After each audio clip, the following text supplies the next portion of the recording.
Hi, welcome back to 23 Days of Astrology with Marjorie Cottrell. This is day 4, where we will discuss Saturn and time. Okay, Saturn. I like to start with a quote by astrologer Daniel Blackwood. She shares of Saturn. It's what is rather than what we wish things to be. Let's think about that for another minute. What is rather than what we wish things to be.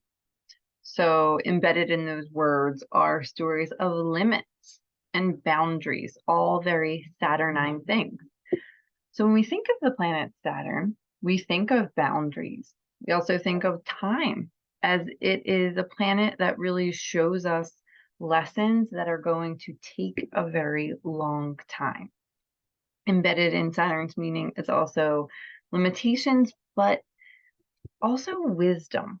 The wisdom that we gain from going through lessons that spread out over many, many years, over a very long period of time, decades even. And in the ancient world, Saturn represented the outer limits of our solar system, as before the invention of telescopes, the naked eye could see Saturn as the most distant planet.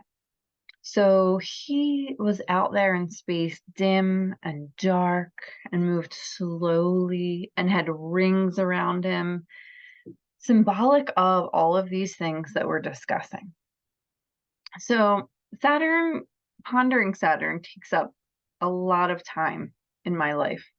And the first invitation that I have for you today is to consider for your chart or for a client's chart, what is Saturn's role in our chart? What is Saturn's role in this chart that I am analyzing or studying?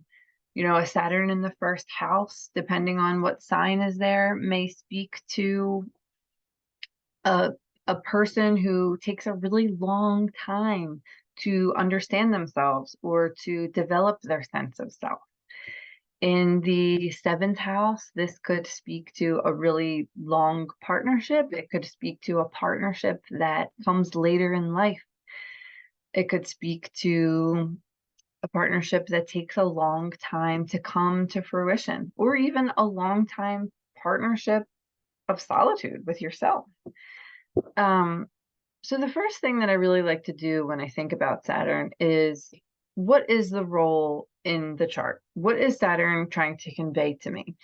Astrologer Lisa Paris, whose work I really like, has likened it to a hurdle that we're jumping over. What kind of hurdles is Saturn trying to convey to us in the chart? And, when we think about these hurdles, what is Saturn's role in how we experience them or how we experience time? I don't know about you, but for me, I have Saturn retrograde natally, and I love when Saturn is retrograde. I just feel so much more at home. And when Saturn is direct and it's getting ready to station, or when it finally does station, I just kind of feel like, ah, and I'm very curious about that. Why am I experiencing time in an altered way? Is this the work of Saturn, or is something else at play here? I don't have these answers, but it's something that I think about a lot.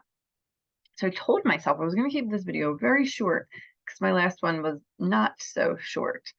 So I'm just leaving you with some ponderings on Saturn, some things to think about, and some considerations of, where is Saturn in your chart? Think about that in the lens of a hurdle, or maybe a series of hurdles that take a very long time to clear. And what kind of wisdom are we then left with in the wake of that?